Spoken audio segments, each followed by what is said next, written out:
After wishing everyone Boker Tov, we're going to take a look at a Gemara on Daf Lamed Aleph Amud Beis, which we learned just a few days ago. And the Gemara records a very important principle of Ulah, which in Mirz Hashem, we will dedicate our study today to try to understand this principle of Ulah and how it works. And that's called Kol Mokom Shemina Torah Erechad Arekan Shnayim. So we'll explain as we go along. The Gemara here on Daf Lamed Aleph Amud Beis, having already established, based on a drush on Daf Lamed Aleph Amud Aleph, that as a result of the testimony of Eid Echad Shenitma'a, that means that after Kini and Stira, one aid comes to Bezdin and testifies that I saw the beer, I saw the tumah. In such a case, we believe the aid, and she's asur al baila forever and ever, and there's no hashkah, because the whole purpose of hashkah is to be bodek and to be mavar the suffix.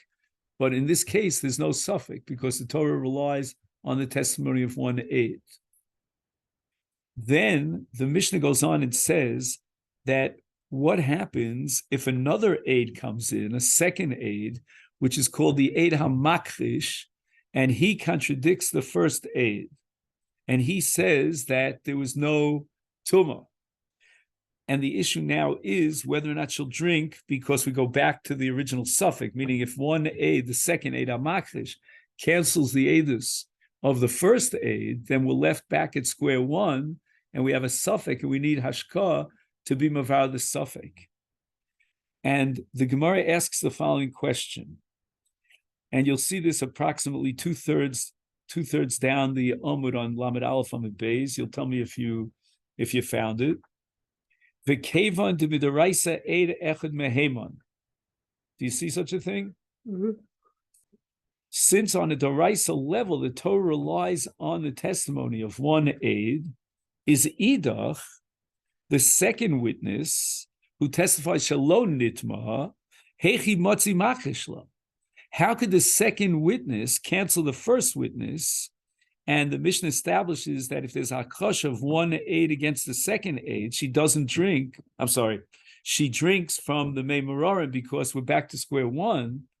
V'hamar Ulah kol makom shamina Torah eid echad harei kan shnayim v'yein dvar shel echad b'makom shnayim. We have now the Torah, according to Ulah, upgrades the status of one aid to that of two aidim.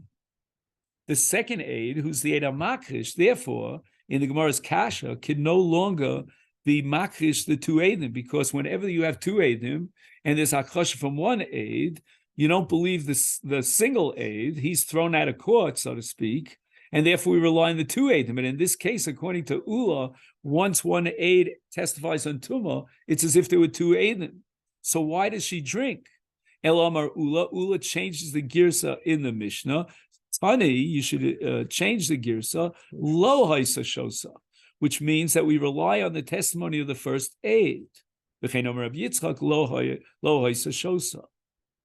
Rabbi Chia Omar, he wants to maintain the girsa as is haisa shosa, and the Gemara says Rabbi Chia kasha de Ulah, meaning the Gemara's premise here is that Rabbi Chia could not reject the principle of Ulah.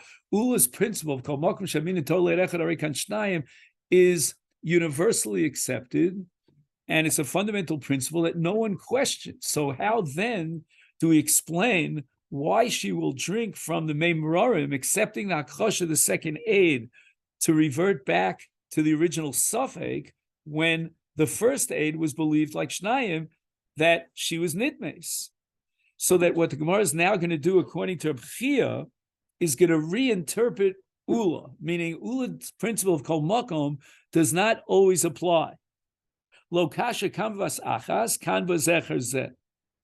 So at this point, we're going to translate the Gemara in a very, very superficial way, without getting into detail, because that's going to be our subject for today. But Rabbi Chia basically differentiates between the following. We accept the first aid as Shnayim, but only if we accepted him. And that's called Bazech Harzeh, meaning we already had an opportunity to accept the testimony of the first aid before the second aid was makrish. And then the first aid, his aid sort of settles down, if you follow what I mean. It becomes like engraved in stone, as if Bezdin had accepted two aidim. And that's Ulah. The Mishnah is talking about a case of Bo Vas Achas, where the Akrosha took place before Bezdin even had a chance to accept the aidus of the first aid. In other words, it was in the process. In fact, some of the Rishonim were going to say Toch K'dei Dibur. We'll see about that. So this sugya establishes that with regard to Eid Hameid Shenitma'a, we apply the principle of Ulah. Do we automatically and unconditionally accept Ulah and apply Ulah? That means even if both Eidim, the first Eid who said Nitma and the one who was Makish the Eid, they came together, even so, we accept the testimony of the one who says Nitma, or shall we interpret Ulah in the light of Reb Chia that we only apply Eid Echad Neman Kishnayim in a case where there was some sort of a separation, an interruption, shall we say, between the Eidus of the Eid Echad and the Makrish and the Eid HaMakrish, which is called Bazeh Achar Zed. Then we apply Ulah. But if they came from Asachas, we won't apply Ulah, but rather we have Akrosha. And then Afkamina is going to be whether we're Mashke the Sotah. Again, let's go over this. If you take the first interpretation of the Gemara, that's pre-Ulah, pre-Reb Chia, which means that we're going to change the Girsa and we're going to have the Mishnah saying Losho, so that means we accept the Eidus totally of the first Eid, even if they both came from Asachas, because we apply the principle of Ulah, of Kol Mokum Shamin Torah, Leid Echad Arikam Shnayim. And therefore, Eina Shosa. Why? Because we already have clarified the Safek by accepting the Eidus that she was Nitmes. Alternatively, if we accept Reb Chia, then it's only Bazechar Zeh, then we'll apply Ulah, but we can maintain the Girsa as we have it in the Mishnah that Eina Shosa. And why is that? I'm sorry, Shosa. Okay, I'm sorry, I get the mathematics.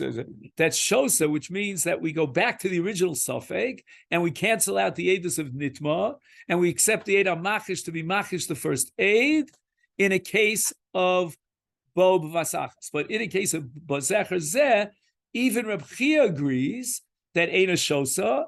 And why is that? Because we accept the Eidus of the first Eid and we elevate it to the status of two Eid. So far, so good. Now, where else do we find the principle of Ulah? Okay, then. So we're going to leave Daf Lamed Aleph Amid Beis for a moment, but if you can, I have this ribbon here, keep it here because there's a very, very important Tosfos here, Dibra Maskel Khan, which we'll come back to in Mirz Hashem very soon. But right now, we want to fast forward. Quick question. Yes. Does it need to be a given that in order for the woman not to drink, it needs to be mikubal, the eidus? In other words, it just says the aid ein ba, so maybe if there's an aid, then she doesn't drink, but not that we know for sure. In other words, the assumption is that here is a case where we believe two. Right, so that's what I'm saying, Yoni. The Gemara has drashos that establish that we believe one aid.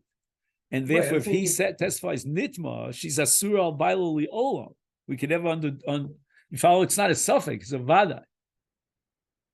But again, I haven't even started the shir yet. I'm just giving you the Gemara's background.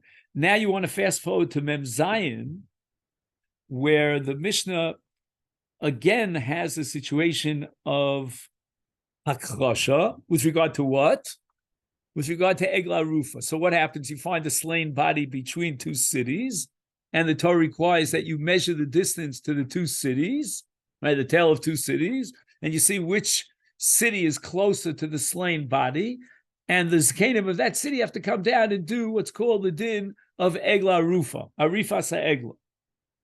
And the Mishnah establishes here on Mem Zayin, which you'll see if you count up from the bottom, 1, 2, 3, 4, 5, 6, 7. 7 lines up from the bottom. And we have a case of Eid Echad, Omer Isi Es HaHorek. And the Gemara on Daf Mem Zayin Amid Beis is Toner Rabbanan on the second line, Minayin She'im Nerfa Ha'egla V'Achakach, etc., etc. In any event, the Gemara is going to derive from drashos that if you have one witness testifying that he saw the horeg, the whole purpose of Egla Rufa and the Machayev is because we don't know who the horeg was. But if we have one aid, one single aid to identify the horeg, then the whole din of Egla Rufa is down the tubes. It doesn't apply. The Mishnah says, what happens in the following scenario? Eid echad omera isias horeg. At this point, if we freeze it, then there's no din of Egla Rufa. But Eid echad, another aid comes in to be machish the first aid, the omer, and he says lo ra'isi. I didn't see it. Now there are two girsos here in the Mishnah. One girsa is the girsa of the Beis Yosef. He has lo ra'isi, and that means that they were both standing together in the same place. If I didn't see it, then he didn't see it. And the other girsa, the way we have it in our Sfarim, is lo ra'isa, that somehow he knows that the other guy didn't see. Lo ra'isi, I think, is a better girsa. I mean, lo ra'isi is not an edus. No, lo ra'isi ain't a raya is true in general. It's not edus. I didn't see something. Isn't no? So you have to add lo ra'isi, and therefore lo ra'isa. So right. Yeah, so there lo ra'isa. Right, should be right. But how does he know that lo ra'isa? Yeah, that's strange. Can I tell you that you didn't see? How do I know you didn't see? But the answer is because I was there and I didn't see, and therefore you couldn't see. Okay, no, whatever. That's much more difficult. I'm sorry. I shouldn't have even gone into this. This is not at all relevant to our discussion today. It's like it was only low racer. You weren't there. Right. So he says the following. He says that in this case, if you skip to the next line, hayu orphim. Do you see those two words, hayu orphim, which is on the fourth line of the Mishnah? That means that we accept the hakasha, and the eight is makish, the first one, we go back to square one, and therefore, hayu orphan, the din of Egla Rufa will apply. And now we turn to Daf Mem Zayin Amud Beis. And the Gemara about 10, 15 lines down says, Hashta, the Amrid Eidechen Mehemon, you've already established, based on drushos, that the Torah relies totally on the Eidus of Eidecha to testify that he saw the Horigi, identified him. Then Idach Chad, when the second aid comes in, he's being machish. Hechi Motzi Machishle. How could he be machishing? Ha'amar Ulah, again, the Gemara is activating the principle of Ulah. So we elevate the status of the first aid to two aidim, and aid farm shalechem mokum shnayim. How could it be akhasha? Amalcha Ulah, again, a similar Gemara to what we learned on Daf Lamed Aleph. Lo hayu orphan, change the girsa in the Mishnah. Reb Chia Amar Tni hayu orphan. I'm going to accept the girsa as we have it. And the second aid is machish the first aid. So the Gemara asks, how is Reb Chia going to square with Ulah? And the Gemara answers, lo kasha kan vasachas kan vazechus. Okay, then. So this is all just an introduction to what we want to talk about today. So we see so far. Let's just summarize that the Gemara in Sotah applies the principle of Ulah in two different sugyas, in two different areas of halach. Number one, where Eid Echad is neman lehayit shenitma'a, and number two, Eid Echad is neman lehayit shanira isias ahori. In the first case, she will not drink from the Meimararim, even if there's an Eid HaMachrish, because Ein Dvarim Shalechet Mokom Shnayim Klum. And in the second case, there will be no din of Egla Rufa because we don't accept the Akhosh of the Eid Echad against two Eid. Adkan, so far so good. Those are the two sugyas on Lamed Aleph and Mem Zayin. Now we have a sugya in Yevamos. Now Tosfos quotes this sugya in Yevamos back on Daf Lamed Aleph Amud Beis. So again, if you have your ribbon there, we go back to Lamed Aleph Amud Beis. Now, when a married woman is, again, there's a claim. Let's just put it in that her husband died, and the question is whether or not she can remarry. So the Torah relies on the testimony of one aid. And he says mace. He recognized the body of her husband, and her husband is no longer with us. And based on the testimony of Erechad Mace, she's allowed to get married. We rely on Eid Echad. So again, here's another case where we're going to apply the principle of Ulah. But that's a very unique case. Where Chazal will make it. Okay, excellent. Right. And the question is how, and Isha Daiku Mitzvah, or do we say that Yesh Koch V'Yad Chachamim, and it's called Mekadesh and Megadesh to Megadesh, the whole 9 yards. So what happens over here? So if you take a look at Tosfos, he quotes a Gemara in Yevamos on Daf Kuf Yud Zayin. And the case is the following: Eid Echad Omer Meis V'Nises. Based on the testimony of one Eid, she got married. Ba Eid Echad V'Yomer Lo Meis. Now there's an Eid Machrish, and the Mishnah establishes that Harei Zu Lo Teitze. She continues married to the second husband. Now, the Gemara asks the following question.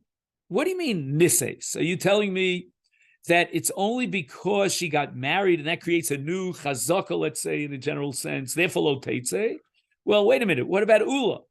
Ulah's principle is that we cannot accept an Eid HaMakrish once we accepted the first Eid, because the first Eid is Harei Kan Shnayim. V'yein Dvar Shalech B'Makom Shnayim.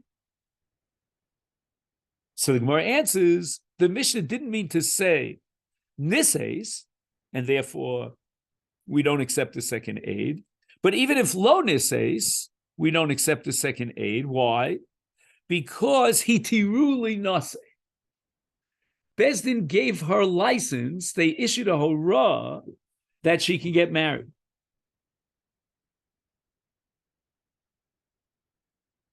And Tosfos actually says the following, that when do we apply the principle of Ulah, that Harei Kan Shnayim, Nira Lefarish, this is approximately 15 lines down from the top of the Tosfos, that Hacha Bazeh Achar Zeh, when the Gemara does away with Nises, and it replaces Nises with what? With Hitiru Ali Nase, it means Shekiblu Edus Harishon V'horu Alpi Eduso.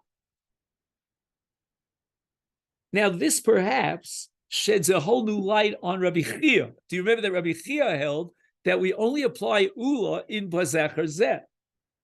But what does Bazeh Zeh mean? Does Bazeh Zeh mean that it was li'achar k'dei dibur? According to this Tosfos, it would seem that Bazeh Zeh means that Bezdin already issued a horas din based on the first aid. So it seems like we need not only li'achar k'dei dibur in order to establish and activate Ulah, but we need Bezdin be makabel li'edim. Even that's not enough. We need a third level. After Kabbalas ha'edus of one aid, we gave a horas din.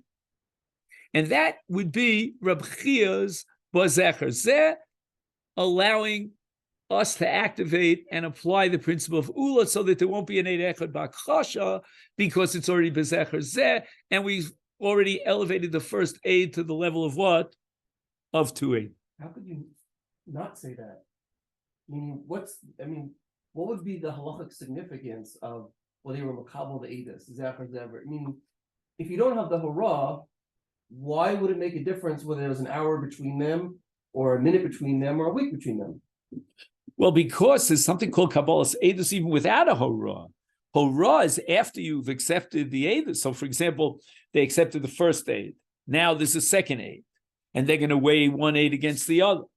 So what's the din in that case? Is the very fact that they accepted the first aid, that is kind of a theoretical situation in which we could already upgrade the first aid to the status of Shnei Eidim and apply Ulah's principle, because you've already accepted the aid. You interrogated the aid. You established that he's on the up and up. There's no hakchosh in his words. And at that point, it's already Ulah. Or do we say no? Bezdin has to not only accept the aid, they have to go a step further, and they have to be Mora Horah. And we're going to try to figure out why the Horas Bezdin, in this case that she's Muteris Li Nase, why that clinches Ulah and allows us to apply and forces us to apply the principle of Harekan Shnai. Now, before we go on, we have two more introductions. Introduction number one is that there are two other cases where the Torah relies on one aid, and we're not sure whether Ulah applies. Okay, and both of these cases have to do with the law of Shvuah.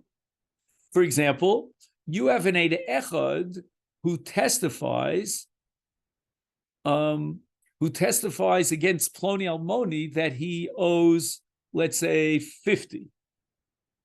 So if you take a look, now we want to take a look in your phone on the left column. I'll just open up the page here. I made a photocopy of this page so I'd have at least. Okay.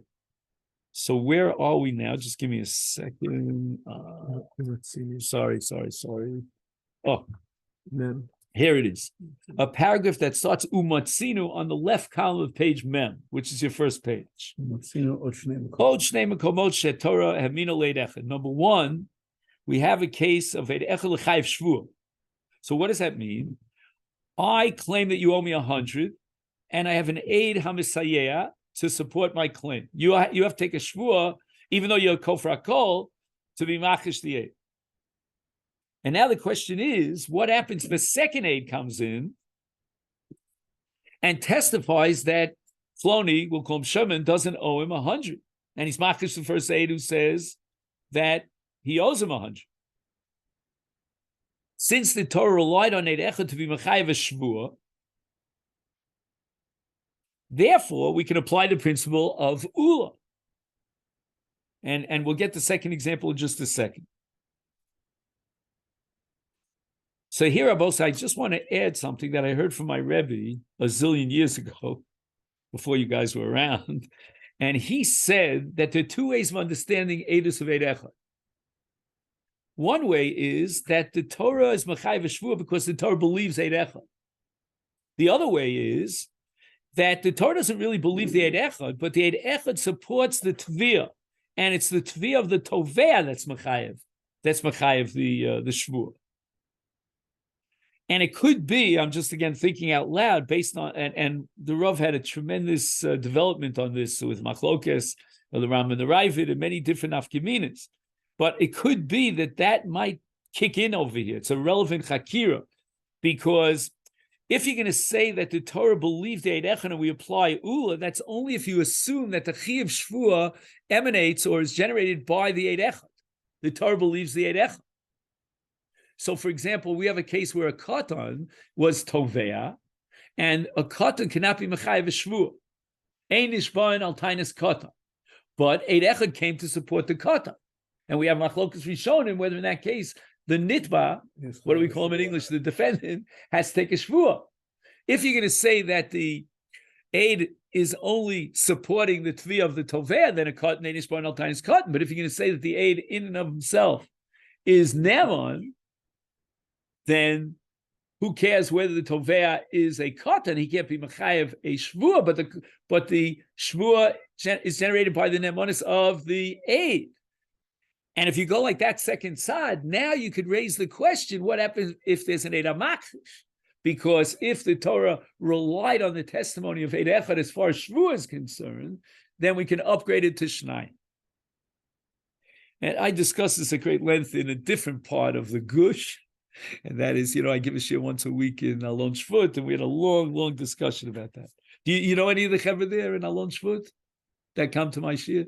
A really nice group of guys. Anyway, now we have another case where the Torah relies on Eid Echad. Let's say you don't know if this is kosher meat or not.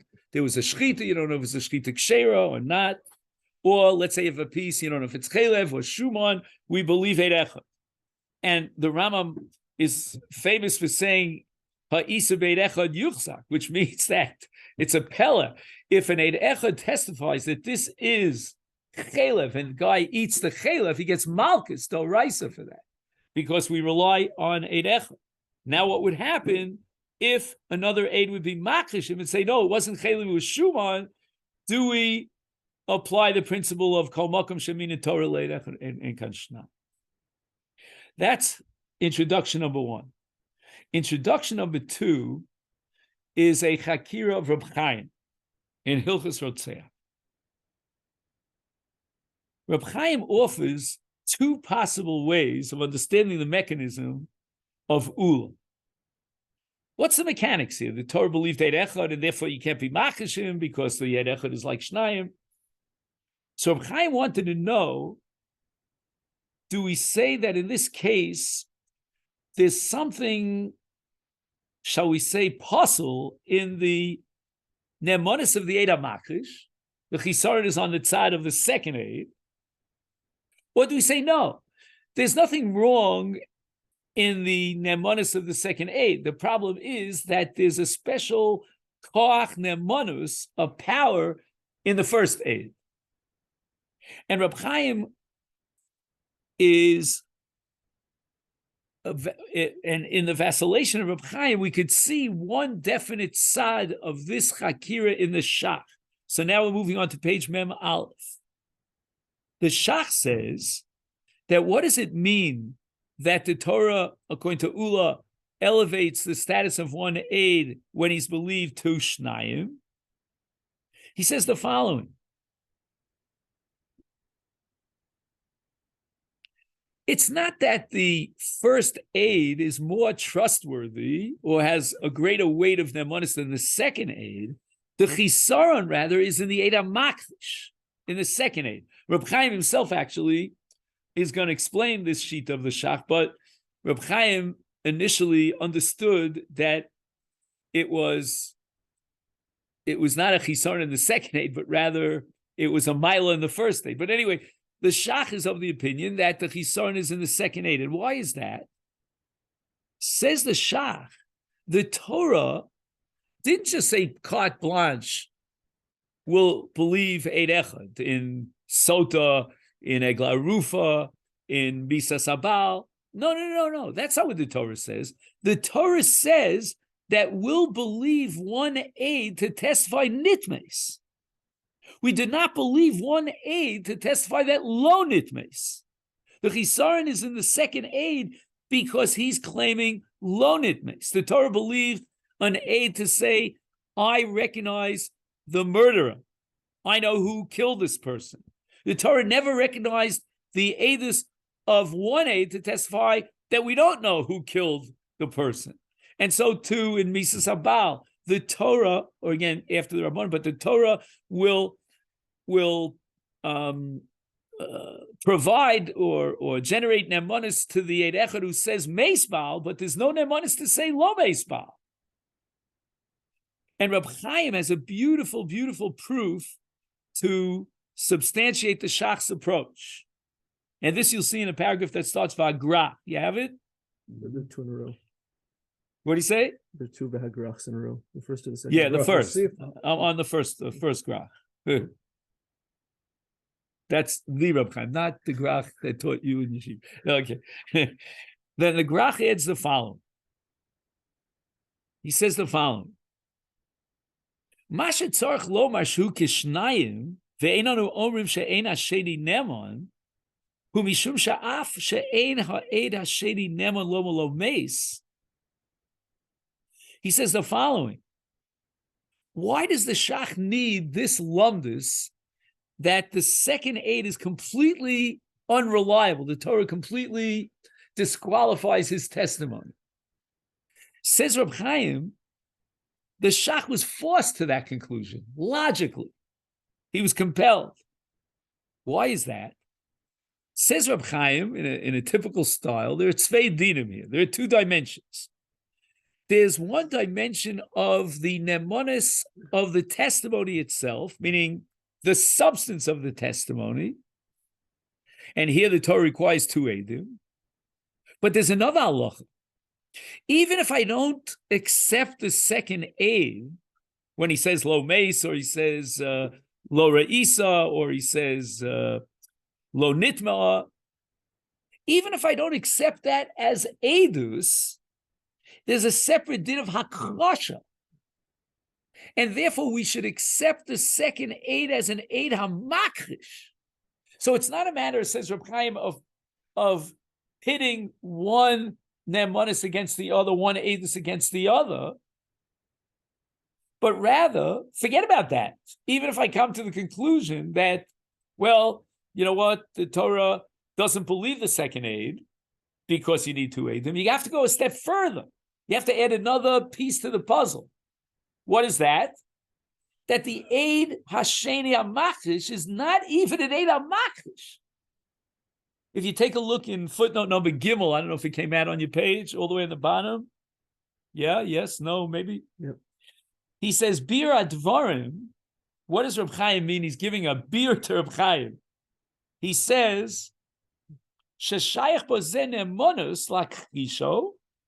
In other words, even if you don't have a full nemonus on the gufa shel edus, because you want to asa this woman al baila and say that her husband, the original husband, is still alive and well you can't accept one aid for that.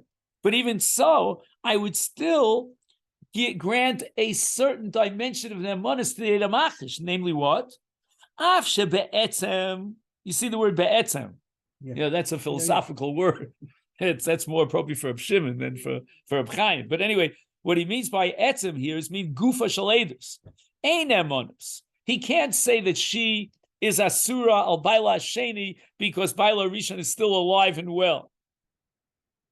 He says, no. Forget about that.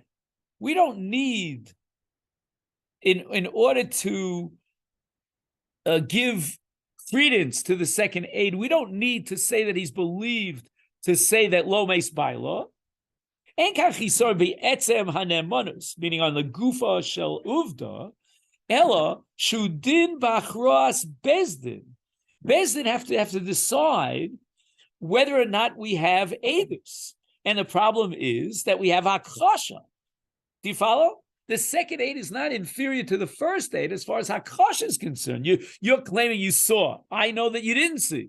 So we have Bezdin sitting there weighing one aid against the other, pitting one aid against the other, and forget about who has Nemonis al Gufa de Uvta.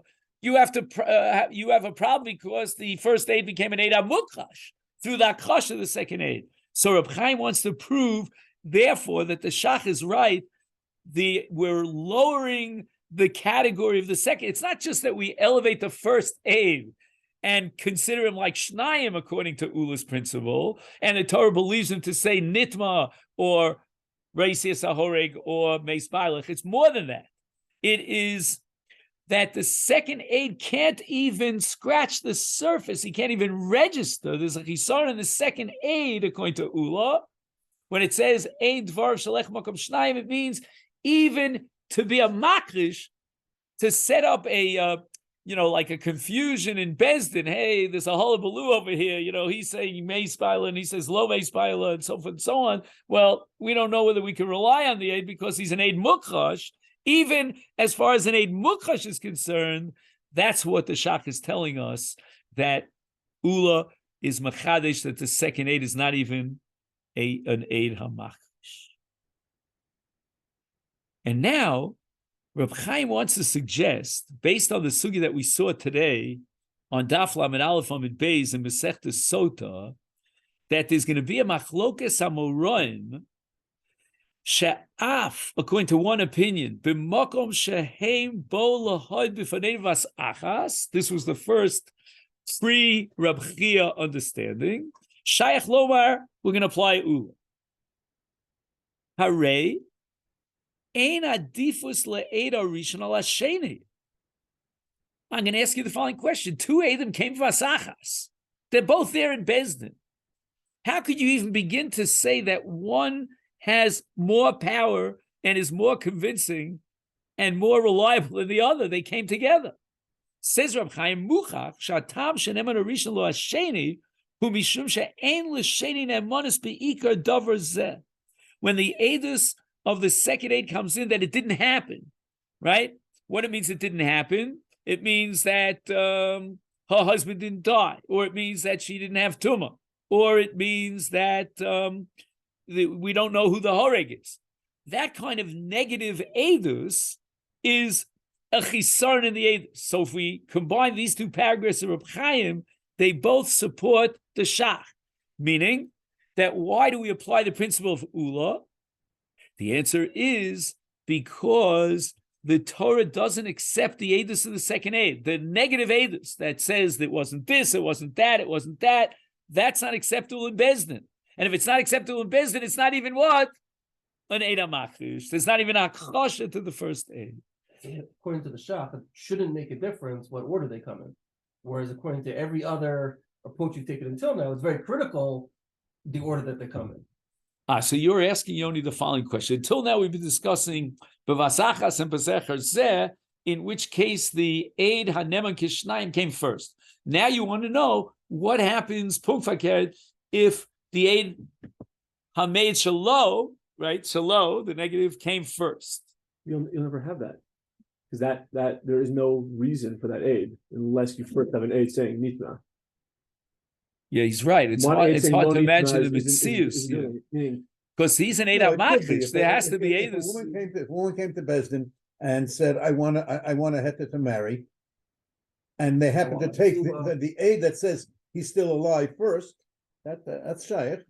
But there's we have a heavy machlokas achronim here. Baruch Hashem. There's no reason you ever have that aid come to Beit Din. You could say, let's say she wants a heter. We don't need. That's not close. Somebody heard that she wants to get married. She applied to Bezdin. Somebody he heard somehow that she was applying for it, and he came and said he's still alive.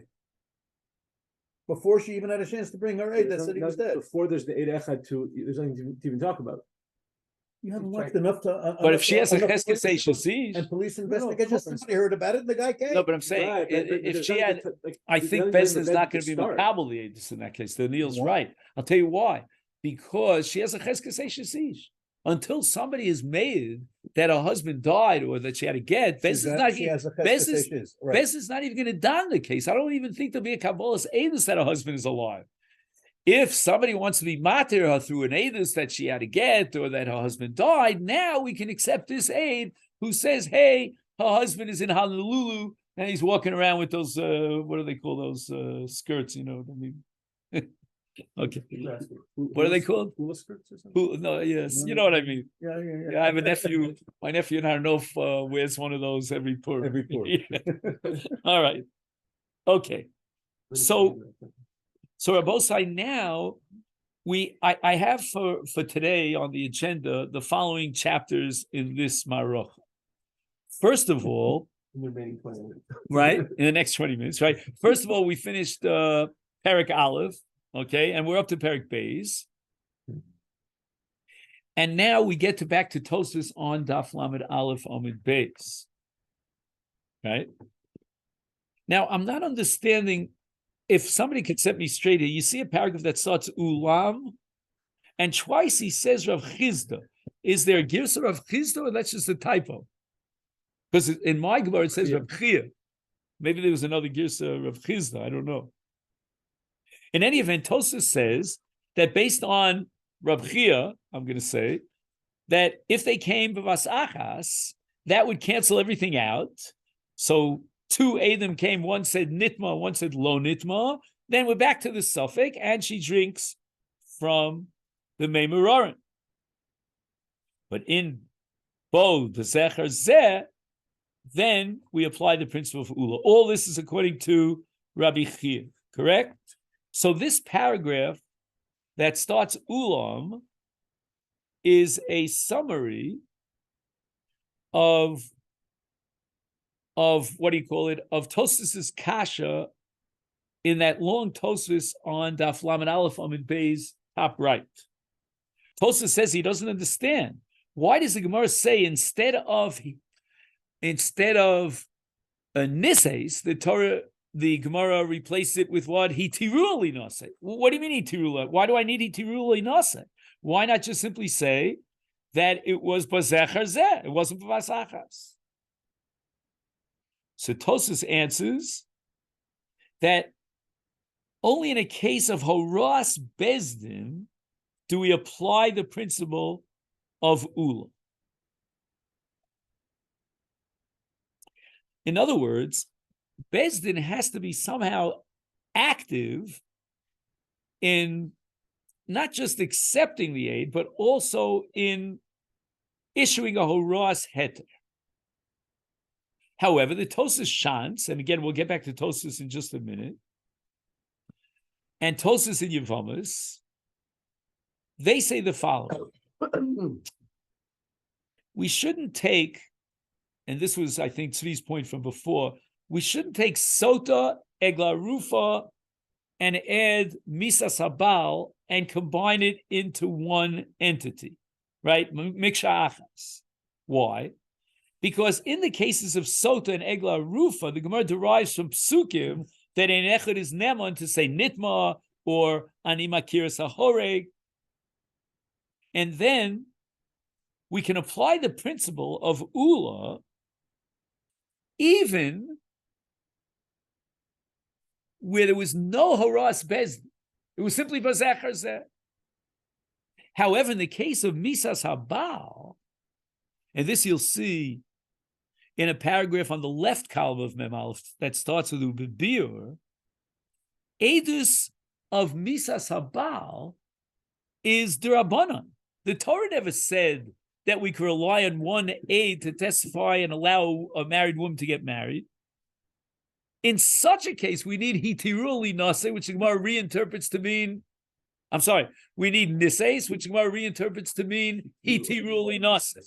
We need hitiruli nase because we need the active involvement of Bezdin, because basically, the Eid Echad himself is not believed. The Torah doesn't believe one aid to say that her husband died.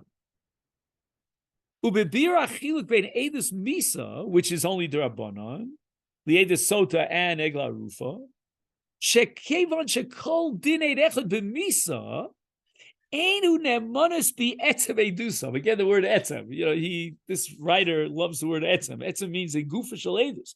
We don't really have credibility in the gufa shel edus to establish based on one aid that her husband died. Ein davar shebever pachs mishnayim. The Torah doesn't rely on one aid. Ella what? Bezdin has a power. This is Sugin Yevamis, like lakar davar bin Torah. How exactly they do that? Called the Mekadesh, whenever it might be. Oh, Memela. If there's no nemanis to the aid, because the Torah never recognized the aid as credible, then it's only Bezdin that could create this quasi-nemanis, so to speak, and rely on the nemanis of one aid. So if Bezdin is doing so, we have to get Bezdin to be actively involved in establishing the credibility of that aid. The aid himself on his own, left to his own druthers, could not generate nemanis. What generates the nemanis? Bezdin is going to generate the nemanis. That's called hitiruli nase. But however, in Sotah, by contrast, the nemanis is granted by the Torah in the aid himself. His aidus is accepted. Now, here we have a long discussion about why would the Torah rely on the testimony of one aid to establish that nitmes?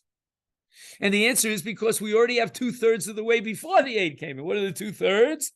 Kinui and stira. So we've discussed this on many occasions that Kira and stira generates already a raglayim l'davar, like a rov or a quasi birur that she already, was guilty as accused. And now the Eid Echad is caught like the clincher, standing on the shoulders of Kini and stira of raglayim l'davar. The Torah relied on one aid. So the aid himself has inherent nemanis to establish that she had tumah. And therefore, whether or not Bezdin jumped into the picture to establish the credibility of the aid is irrelevant. We don't need Bezdin. The aid and his aidus stands on its own. I was very excited about this. I don't know if you're excited about this. Ubedivrei Tosas nira b'divrei Rambam. The Rambam in Perek Yud Beis Milchus Gerushin, in the case of Eidus Ishi, writes, Ba Eid Echad V'Heid Shemeis Baila. What are the next 4 words in the Rambam? V'tirua li nase al piv. Now let's fast forward to Sotah Perek Aleph. Ba Eid Echad Kasha V'Yom Nitmes. Harezu Ein Shoseh. Ba Eid Echad Kasha V'Yom Lo Nitmes Ein Shomin Lo. What did the Rambam omit in Hilchas Sotah that he added in Hilchas Gerushin?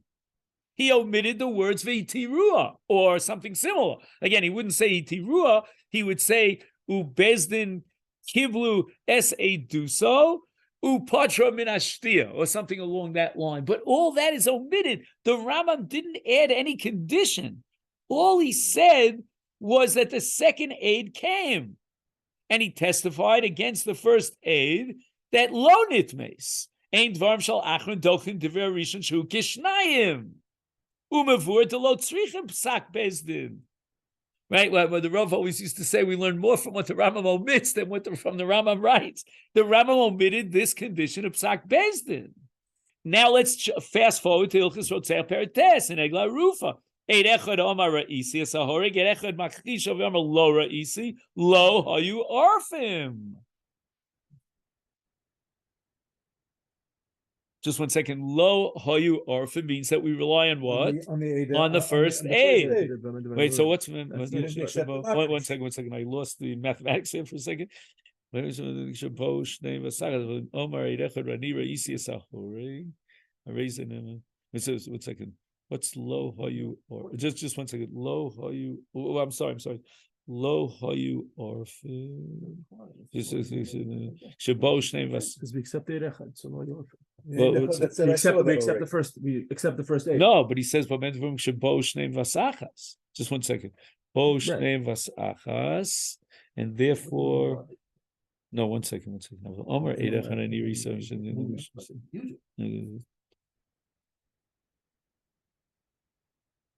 I don't know. There's a mistake here. Again, another. This That's got to be orphan. Yeah.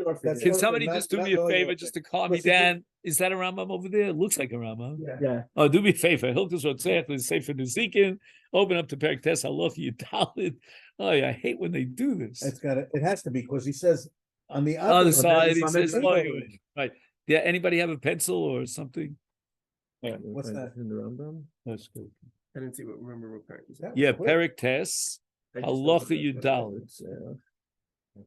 See, sometimes when I get confused with the mathematics, no thanks. I have reason, justify reason. Again, if somebody could just keep a finger here on this page. Halacha Yudalid? Halacha Yudalid, he says. Yudalid. Isha Omer Boshnayim. That's not it. Echad Omer Ra'isi. No, that's not it either. Just 1 second. Look at the Bamed Dvarim Amurim. Just 1 second. Echad. What does it say over here? Okay, I shouldn't waste your time. This is certainly a typo. Eid Echad Omer Ra'isi. Where is this? Eid Echad Omer Ra'isi. It's Yud Gimel. It's another mistake. Yeah. Hayu orfin. Well, the second mistake was on purpose, so you shouldn't find the first one. Right. Can't find the source. Very good.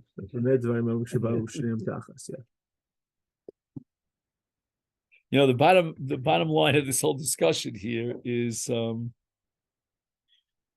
that I'm a big fan of this Otzar Yud, as you know by now. But you have to be very careful when you read it. Don't take anything for granted. Always rule number one. So mavur b'dvarav shebe'edus Sotah v'egla rufa toli b'mesh u'bazecher zeh. That's all you need is bazecher zeh.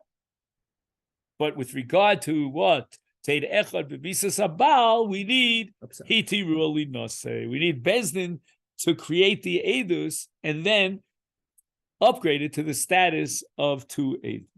However, all that is based on the Tosfos Shans and the Rama. But Tosfos himself, on Daf Lamed Aleph Amud Beis, he comes to a different conclusion, right? And he compares all 3 cases. So he doesn't differentiate between the Doraisas and the Eid Echad B'Misas Abal, which is only D'Rabbanan. Shenachtu Gigam B'Doraisa Tzorach Roas Bezdin. And he got the Rav right this time. All right, now we got Rav Chia right.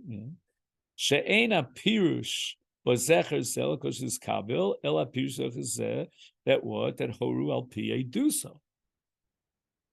Right, he requires hora in all 3 cases. All 3 cases, correct.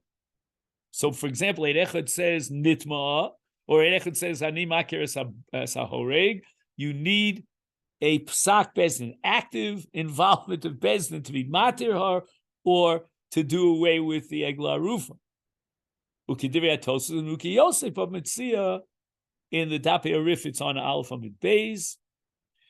Kol Shalom Nasa Maisal Piv, Ein Ze Nechsha Bazecher Zeh. What does it mean, Maisa? It's interesting how the Nebuki Yosef used the word Maisa, but the word Maisa in Nebuki Yosef means an action of Bezdin. An action of Bezdin, exactly. It doesn't mean an actual physical action, Nimtza Shenechliku Rishonim Ma Nikra Bazecher Zeh Legabi Din Kol Mokom meaning Ulah. Ledas Tos Shans V'Tos V'Yivamis V'Rambam Take a Pedus Ha'ed, with the exception of Nisuin of Eid Echad B'Misabah. Ledas HaTos B'Sotah Ve'Adamuki Yosef V'Lachash Posku Bezdin Al Pi Dusa. Oh, now we look at footnote number Zayin. Ubir Machlakosam L'Chora Toli Begeder Din Kol Mokom. Ledas Rashi V'Rambam Hu Din Ba'edus. The edus itself is upgraded to the status of two edus. And we don't need Gemar Din. We don't need an active involvement of Bezdin. L'das Tosus in what? In Sotah and Nebuki Yosef, who koach, enu koach be edus, ela hu din b'mesha huksaka edusa. So you need more than just the edus, and the nemonis that's inherent in the edus, you need also huksaka edusa. Okay, I don't know. It was a nice try. I don't think he adds that much, honestly. Vehine, we're on Membeis now. Besugya biyavamos. The Gemara asks the following question on the Mishnah: how could it be nises? Why not apply the principle of Ulah? Says the Karen Ora of Gevaldige Chiddush. This is like a revolution of the Karen Ora. He says, you know what? The Gemara had no problem with Nises, meaning that if Eid Echad testified Meis Baal and she got married based on that Eid, and then another Eid comes to the Machish, no doubt about it, we would not be Motzei Yehov Mitachas Baal. And there would be no Hakash. Frek the Karen Ora. We didn't even introduce Ulah yet. The Gemara at the next stage is going to question whether you need Hitiru Alina. Say, why not apply Ulah to nullify the Hakasha even without Hitiru Alina? It can't be that every edus is open-ended for the rest of the time until someone maybe comes in. Meaning even without Ulah, there has to be some sort of end of the edus where can't be masi. You're saying later and go back. If I understand, Daniel, what you're saying, that the Karen Ora's Kiddush is not so revolutionary. It's like intuitive. Why? Let's just go over the Karen Ora. You're one step ahead of me. So the Karen Ora says even before Ulah, we understood very well that there's no akosha after Nises. Just 1 second. Let me make sure that's right. Af beli dino shel Ulah. By the way, you don't have my underline. You do have my underline, right? Okay. Because what I try to do in the underlines is because within an hour to go through pages and pages, so I try to underline it. He says, Kol shenises vada yefshal lahakasha eid.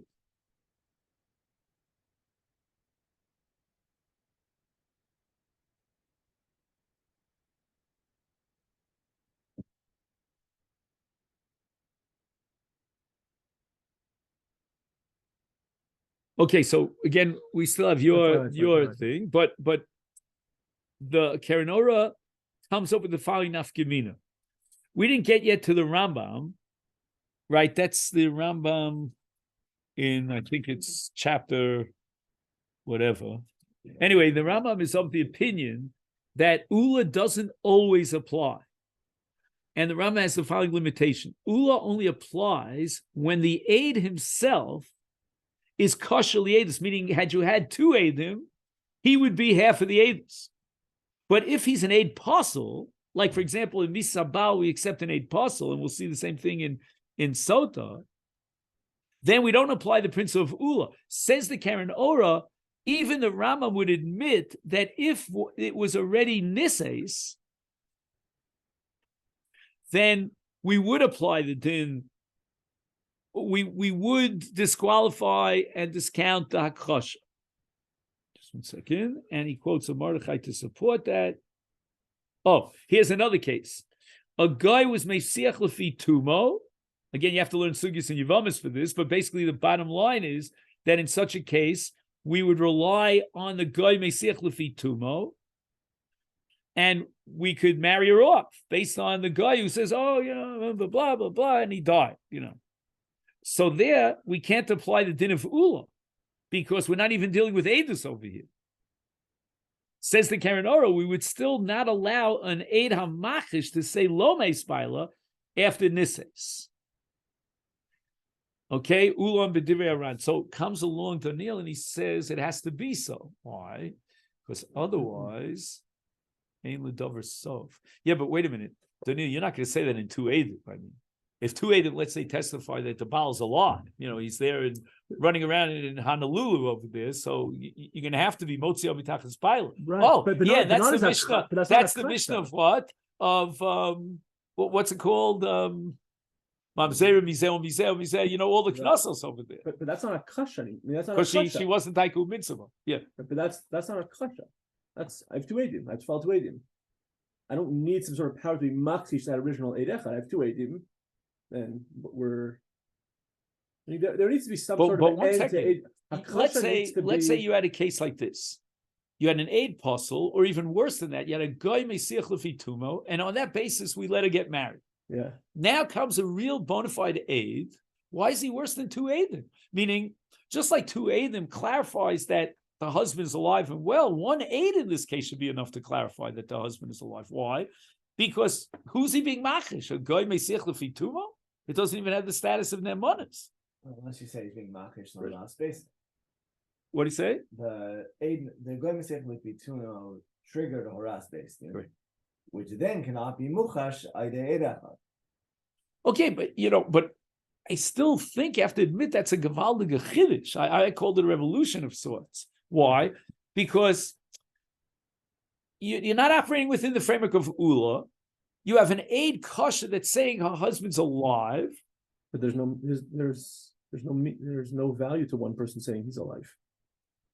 There's only that value when he's being makrish, right? But he's not being. I mean, we're done. But again, whether these makish the Eid should depend upon Ulah. But if you don't have Ulah, then for sure he should be makish the Eid. We matili no say, and she got married for all I care. You know, Ramosha Feinstein was Masada Kedusha at a wedding. But what difference does it make? Now you have testimony to be makish this. So you gave a horas toes, basically. You thought that you had testimony to rely and allow her to get married. Tayinu. You know, let's be bold enough to admit that we made a mistake. There we go. Yeah. The hint is coming. Okay, there it is. I was off by 2 seconds. So let's again. The next chapter is also very fascinating. Whether or not we apply Ulah's principle to Eid Echad B'Surim, where Eid Echad then B'Surim, but at least to say that we finished Beis, let's just look at the Ran and then I'll let you go. He says the following: Midivrei Aran nira shedin nises af hu midin kol makom. Wow. So it's not so pashut what the Karen Orah said, because now we're looking at a Rishon who's going to require the principle of Ulah even in the case of nises.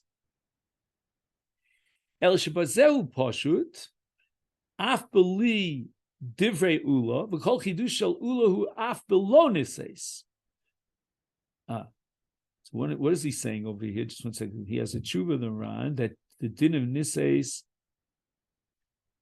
I guess he's saying that within kol makom you have 2 different levels. Let's see. Shekasav shon ladun isha shenises beli heter bezdin. Right. So what happened? An aide came in to testify, or even better than that, the aide didn't even show up in Bezdin. Maybe the aide told her, "I know that your husband died," and she went ahead and got married. Sha'af shemika din sarch heter Bezdin lichatchila. We'd certainly rely that Bezdin has to give her that heter. Ulam af beli heter Bezdin lo teitze. Wow, this is the Ran. Why lo teitze? And now again, there's an Eid HaMakrish. Afim yovo Eid HaMakrish. Ain't no nema. There's no akrosha. Kevin shenises. Af shelo haya, I added the word heter bezdin. V'lo niskable edus ha'ed bebezdin. Again, what happened here? There was no heter bezdin. So what's the nidon here? Nises. She got married.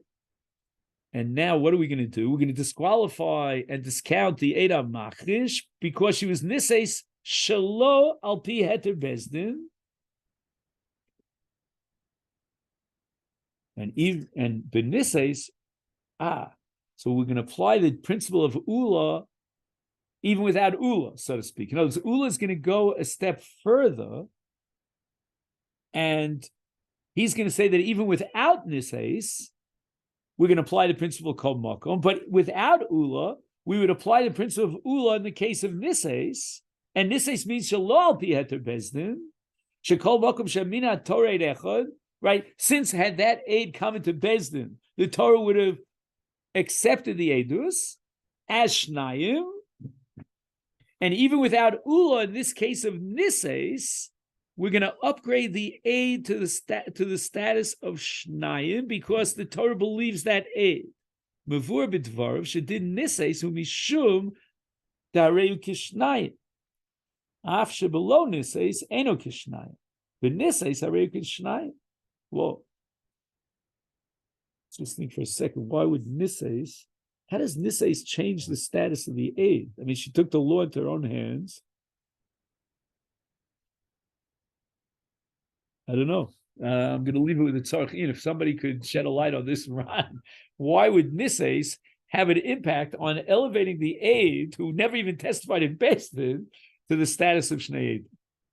But anyway, the Keren Orah didn't go that far. I mean, the Keren Orah was talking about a case where Bezdin accepted the testimony of one aide that Baila Mace, and then they were matir her linase, she got married, and then we will certainly not undermine that Psak Bezdin together with the Nises because we're going to reject the Hakasha of the Eidah. Okay, then Rabbosai, that's what we have for today. If we're saying that the whole idea of Nises is the Rabbanan, how could Ulah apply anyway, since this whole thing is Hamakom Shenem and Torah? Go ahead. Say it again, Yoni. I'm sorry. Like that could explain the run then. Right? You know, Ulah says wherever the Torah does one, I believe two. The Rabbanan are going to take that where she got married. This is the first thing. So then they apply where she got married. Hey, Mama. What's the case? She was saying the whole Nises without Bezdin? You talk about the Ran? Yeah, you forget the Ran, right? Forget the Ran. On the most basic level, the whole cases of Nises is not Nem on Torah. Because the Torah's not Nem, it's Chazal are Nem. Correct. Once you're in the realm of Gzeras Chazal, you could say, Menei Shalom, if she's Nises, we're going to believe 1A. Right. You don't need a fundamental explanation. You could just say, correct. I mean, that's like what Daniel was saying. We can't upset a marriage, because somebody now wakes up and says, no, a husband's alive and unalive. That is what I was saying, because if two Eidim come, then of course they're going to have to get divorced. Right. I'm just saying that's no longer being Machish traditional Eid. There's two Eidim here that are testifying to this marriage being not a non-good marriage. Why is it no Akasha? Because she's Nises? And you have any marriage. Right. Okay, it turns out that Cohen's married to a divorcee. Right. So if two Eidim come afterwards, we're going to break up that marriage based on their Eidus, not because they're being Machish without any heter originally. Because the two Eidim now, exactly, we're starting from scratch now. No, but I'm just asking, why are you willing to say that two Eidim could be Machish but not one Eid? Just because she got married. That I didn't chop. No, nothing with getting married. I was saying there has to be a certain end. Hakasha means that we have Eidus, and I need to come and uproot that Eidus. At a certain point, whether we're going to define that as the moment when Bezdin makes a psak and accepts the Eidus or not, I just feel like intuitively, Eidus needs to have some sort of closing. At a certain point, whether believe it or not. Today they call it closure. Yeah. Okay, maybe you're right. It helps here that in these specific cases where Bezdin is where the Torah is mamim eid echad, they're only mamim eid echad in one direction. Right. presumably there's some sort of reason, whether it's the Raglaim Ladavar or there's Right. some sort of reason that there's a strength to giving Edus in one direction, not in the other direction. Right. Which That goes- Reb goes Chaim's back to first the thought. exactly. One Yeah. versus the one aren't equal because the one Right. has something supporting it, Right. whether just And they advertise most coaches. So both sides. I'm going to apologize because there's no light here. So give me another 10 minutes or so to reestablish my location over there in my house. Okay. So I think just instead of having to carry this laptop open, I'm going to close down. And I think you could, I'm not sure. I think you could maybe, you have to enter into the, again, I don't know. I'm not sure. Just make sure Ruven understands what I just said.